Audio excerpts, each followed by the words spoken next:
Many founders act as sort of the default CTO in their organizations early on, right? What mistakes do you think they make when they act in that role? And when should they get someone who's in more of a CTO lead role? And then, and to be clear, do you find a distinction between like head of engineering, chief technology officer, chief product officer?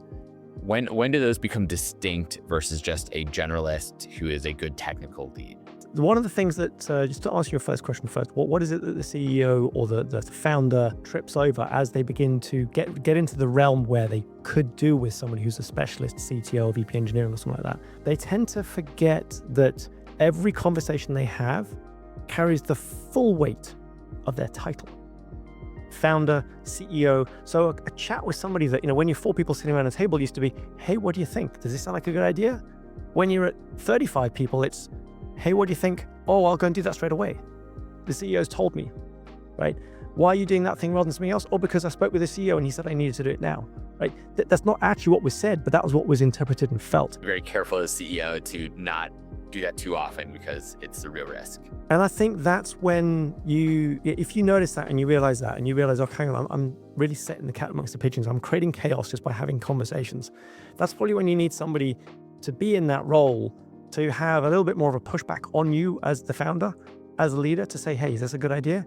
Back to that kind of, support and challenging role, so that the rest of the team aren't going to get sort of disrupted by you coming in with a swirl going, what do you think about this? Somebody suddenly jumping towards that as though it's the newest, greatest thing that must be done, rather than an idea that you had at an idle moment in the shower this morning. Fair enough. That is a point. Is there a certain point when the founder should step aside in bringing a real CTO, bringing that real lead?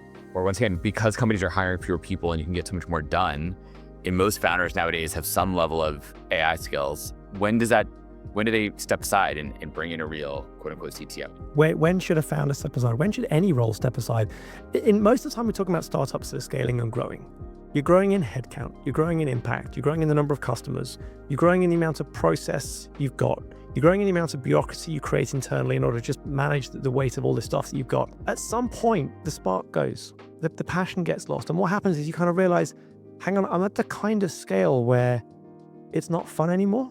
I used to be able to make a decision and I could see the results of that a day later, 2 days later, then it's a week later, then it's a month later. You get to the point where I'm making decisions now that I'm not going to see the impact from for 2 or 3 quarters.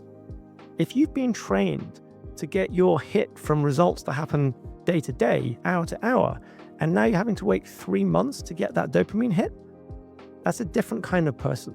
It's a different kind of mentality. And those people do exist. And those people love it. They set the plans in motion. They play 4-dimensional chess in their head. 3 months later, they see that result, to take over the acquisition. For them, big thing. For you, it's like, I had to wait so long, yawn.